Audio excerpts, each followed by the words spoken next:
The Apollo University, University of Leicester, 35 lakhs fees for 3-year BEng UK.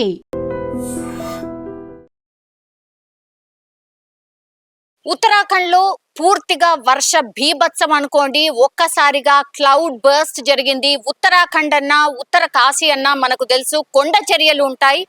అంటే ఎత్తైనటువంటి ప్రాంతం అది. So చాలా మంది టూరిస్టులు అక్కడికి వెళ్తూ ఉంటారు. గంగా నది తీరాన ఉన్నటువంటి దేవుడు దర్శనాల కోసం అంటూ కూడా వెళ్తూ ఉంటారు. ఒక్కసారిగా క్లౌడ్ బర్స్ట్ జరగడంతో కంప్లీట్ గా అక్కడ ధారావలి అనేటువంటి గ్రామం ఏదైతే ఉందో కంప్లీట్ గా బురదమయంగా మారిపోయింది. ఆ గ్రామంలో ఉన్నటువంటి ఇళ్ళు, ఆ తర్వాత హోటల్స్ అన్ని కూడా ఈ బురదలో మట్టిలో కూరుకుపోయినటువంటి పరిస్థితి కనిపిస్తోంది. అత్యంత భయానకమైనటువంటి వర్షం అత్యంత భయానకమైనటువంటి వరద, కొండ చర్యలు విరిగి పడ్డం ఒక్కసారిగా గ్రామం మీద అదేదో పిడుగులాగా పడ్డటువంటి ఆ పరిస్థితి అనిపించింది. ఎందుకంటే ఆ బురద చూసినా లేకపోతే ఆ వరద చూసినా కంప్లీట్ గా ఒక్కసారిగా కొన్ని లక్షల లీటర్లు ఒకేసారి ఈ గ్రామాన్ని పూర్తిగా తుడిచిపెట్టేశాయి అని అనుకోవచ్చు. కంప్లీట్ గా ఈ గ్రామంలో ఉన్నటువంటి ఇళ్ళు, హోటళ్ళు అసలు నామరూపాలు లేకుండా ఆ వరదలో కొట్టుకుపోయిన పరిస్థితి. క్లౌడ్ బర్స్ట్ అంటే దాదాపుగా అన్ని మేఘాలు ఒక దగ్గర కంప్లీట్ గా చేరుకొని కంప్లీట్ డార్క్ గా అయిపోయిన తర్వాత 100 మిల్లీమీటర్ల వర్షపాతం ఒకేసారి కురిస్తే ఎన్నైతే నీళ్ళు వస్తాయో అంతే ఇదిగా ఇప్పుడు క్లౌడ్ బర్స్ట్ ఎక్కడైతే జరుగుతుందో చాలా తక్కువ ప్రాంతాల్లోనే బీభత్సకరమైనటువంటి వర్షం కురవడం రెడ్ అలర్ట్ ఎప్పుడైతే జారీ చేస్తారో అంటే కుంభవృష్టి వర్షం కనీసం అంటే కనీసం గ్యాప్ లేకుండా ఒక ట్యాప్ మనం ఆన్ చేస్తే ఎంతైతే ప్రెజర్ తోనైతే నీళ్ళు వస్తాయో అట్లాంటి వర్షం ఒకే చోట చాలా తక్కువ ప్రాంతాల్లో ఎక్కువ వర్షం పడ్డప్పుడు ఇట్లాంటి సిచ్యువేషన్ వస్తుంది.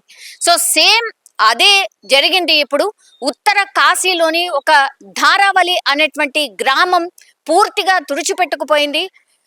అందులో ఇప్పటికే స్పాట్ లో 4 చనిపోయినట్టుగా మనకున్నటువంటి సమాచారం. ఆ మృతుల సంఖ్య చాలా పెద్ద ఎత్తున ఉండే అవకాశం ఉంది అనేటువంటిది వార్త బయటికి వస్తోంది. ఇంకోటి 50 మంది అయితే పూర్తిగా వరదలో గల్లంత అయిపోయినటువంటి పరిస్థితి. అట్లాగే ఇప్పుడు ఆ ఇళ్లలో ఎవరైతే ఉన్నారో, ఆ హోటల్స్ లో ఎవరైతే ఉన్నారో పూర్తిగా బురదలో కూరుకుపోయాయి అవన్నీ కూడా. అందులో ఆ మట్టిలో బురదలో ఎంతమంది ఉన్నారు అనేది కూడా ఎగ్జాక్ట్ సంఖ్య కూడా చెప్పలేకపోతున్నారు. ఆ బీభత్సం చూస్తేనే మనకు అర్థమవుతోంది ఎంత భయంకరమైన వరద అక్కడ ముంచెత్తింది అనేది. ఎవరికి కూడా అర్థం కాలేదు. ఒకేసారి బురద కావచ్చు లేకపోతే వరద కావచ్చు ఎటు కూడా ఎస్కేప్ కానటువంటి సిచ్యువేషన్ లో ఈ ప్రజలందరూ అక్కడ ఉండిపోయారు. అండ్ గ్రామం అనగానే మనకు తెలుసు కేవలం ఒక 2000-3000 మంది మాత్రమే ఉండేటటువంటి ప్రాంతంలో ఒక్కసారిగా చాలా చిన్న ప్రదేశంలో ఇళ్ళు కానీ హోటల్స్ కానీ అవన్నీ కూడా ఏర్పాటు చేసుకుంటారు. అట్లాంటిది ఆ హోటళ్ల మీదనే ఇళ్ల మీదనే ఇప్పుడు ఈ బురద అండ్ ఈ కొండ చర్యలు విరిగి పడ్డంతో ఎంతమంది చనిపోయారో కూడా లెక్క తేలే పరిస్థితి కూడా కనిపించట్లేదు. ఎన్డీఆర్ఎఫ్, ఎస్డీఆర్ఎఫ్ అన్ని కూడా రంగంలోకి దిగినప్పటికీ కూడా బురదలో ఎంతమంది చిక్కుకున్నారో తెలియనటువంటి సిచ్యువేషన్ అయితే కనిపిస్తోంది. ఇప్పుడు అక్కడి నుంచి అందుతున్నటువంటి సమాచారం ప్రకారం అయితే కంప్లీట్ గా ఈ క్లౌడ్ బర్స్ట్ వల్ల ఎక్కడైతే ఈ వరద గాని ఈ కొండ చర్యలు విరిగి పడ్డటువంటి ప్రాంతం ఏదైతే ఉందో అక్కడ పెద్ద ఎత్తున టూరిస్టులు ఉన్నట్టు చెప్తున్నారు. దేవుడు దర్శనాల కోసమని వచ్చినట్టుగా చెప్తున్నారు. అంటే ఫ్రీక్వెంట్ గా ఈ టూరిస్టులు రావడం అనేది వెరీ వెరీ కామన్. వీళ్ళందరూ కూడా మరి ఎక్కడి నుంచి వచ్చారు, ఈ టూరిస్టులు ఎంతమంది చిక్కుకుపోయి ఉంటారు, అట్లాగే ఆ ఇళ్లల్లో ఎంతమంది అప్పుడు ఈ వరద బీభత్సం క్రియేట్ చేసినప్పుడు ఎంతమంది ఉన్నారు అనేది కూడా లెక్క తేలాల్సిన అవసరం అయితే కనిపిస్తోంది. పూర్తిగా ఆ బురదలో చాలా మంది కూరుకుపోయినట్టుగా అక్కడ ప్రత్యక్ష సాక్షులు కూడా చెప్తున్నారు. ఒక్కసారిగా హాహాకారాలు కావచ్చు, అసలు ఏం జరుగుతుందో అర్థం కాని సిచ్యువేషన్ లో అక్కడ ఉన్నటువంటి పబ్లిక్ అందరూ మారిపోయినట్టుగా మనకైతే కనిపిస్తోంది. సో ఒక్కసారి ఉత్తర కాశీలోని ధారావలి ప్రాంతం ఇప్పుడు వరద గుప్పిట్లో పూర్తిగా చిక్కుకుపోయింది. ఎన్డీఆర్ఎఫ్, ఎస్డీఆర్ఎఫ్ సిబ్బంది కూడా పూర్తిగా రెస్క్యూ ఆపరేషన్ చేస్తున్నప్పటికీ కూడా ఎంతమంది అందులో లోపల చిక్కుకుపోయారు అనేది అర్థం కావట్లేదు. అండ్ ఈ సంఖ్య చాలా పెద్ద ఎత్తున ఉండే అవకాశం ఉంది అనేటువంటి మాట కూడా చెప్తున్నారు. కేవలం 4 మృతదేహాలు మాత్రమే దొరకాయి ఇప్పటికీ కూడా. 50 మంది గల్లంతైనట్టుగా కూడా చెప్తున్నారు. 50 నుంచి 100 మంది మేబీ ఈ వరదలో ఆర్ ఆ బురదలో కూరుకుపోయి ఉంటారు అని అక్కడ ఉన్నటువంటి అధికారులు కూడా ఎక్స్పెక్ట్ చేస్తున్నారు. సో ఇప్పటికిప్పుడు బురదను కానీ లేకపోతే ఈ రెస్క్యూ ఆపరేషన్ చేపడదాము అన్నా కూడా ఒకవైపు వర్షం పడుతోంది, ఇంకోవైపు భారీ వరద వస్తోంది. కాబట్టి రెస్క్యూ ఆపరేషన్ చేయడానికి కూడా కొంత ఇబ్బందికరంగా మారినటువంటి సిచ్యువేషన్ అయితే కనిపిస్తోంది.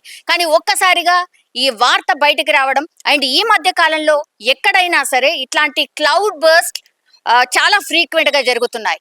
మొత్తం ఎక్కడైతే క్లౌడ్ బర్స్ట్ జరుగుతుందో అక్కడ కంప్లీట్లీ గ్రామాలు అనుకోండి, లేకపోతే ఆ వెహికల్స్ అనుకోండి, ఇళ్ళు అనుకోండి, కంప్లీట్ గా ఆ వరద బీభత్సంలో కొట్టుకుపోతున్నాయి. సర్వం కోల్పోయి సర్వనాశనమే చేస్తోంది ఈ వరద అనుకోండి, లేదంటే క్లౌడ్ బర్స్ట్ జరిగిన ప్రాంతం మాత్రం అసలు కంప్లీట్లీ క్లౌడ్ బర్స్ట్. అండ్ ఆ తర్వాత ఈ వరద అంతా పోయిన తర్వాత అసలు ఒక భయానకమైన సిచ్యువేషన్ అక్కడ కనిపిస్తోంది. ఎక్కడికక్కడ ఇళ్ళు, ఎక్కడికక్కడ వెహికల్స్ కావచ్చు, లేకపోతే వాళ్ళ వస్తువులు కావచ్చు చెల్లా చెదురు అయిపోవడం, అసలు ఇల్లే కనిపించకపోవడం, కంప్లీట్లీ తుడిచిపెట్టుకుపోవడం, ఇట్లాంటి పరిస్థితులే కనిపిస్తున్నాయి.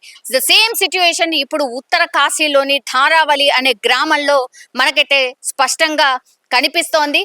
సో ఈ రెస్క్యూ ఆపరేషన్ చేపట్టడానికి ఇంకెన్ని గంటలు పడుతుందో తెలియదు, ఆ మృతదేహాల్ని బయటికి తీయడానికి ఎన్ని గంటలు పడుతుందో తెలియదు, మిస్సింగ్ ఎంత మంది అనే సంఖ్య తెలవడానికి ఎంత టైం పడుతుందో తెలియనటువంటి సిచ్యువేషన్ ఇప్పుడు ఉత్తర కాశీలో మనకైతే కనిపిస్తోంది.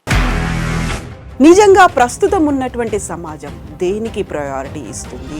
ఆర్థిక సంబంధాల చుట్టూ మాత్రమే తిరుగుతోంది. మళ్ళీ ఎన్నికలంగానే చాలా విరక్తి కలుగుతున్నాం. మంచి అనిపిస్తుంది కదా, లేడీస్ కూడా ఛాలెంజింగ్ జాబ్స్ చేసినప్పుడు చాలా బాగుంటది. ట్రాఫిక్ అసిస్టెంట్స్ గా నియమించిన ట్రాన్స్జెండర్స్ అందరితో సాల్యూట్ చేయించుకుంటున్నారు. ఫుడ్ డెలివరీ ఇవ్వటానికి వెళ్ళినటువంటి డెలివరీ బాయ్ అనిల్ పై కళ్ళ ముందు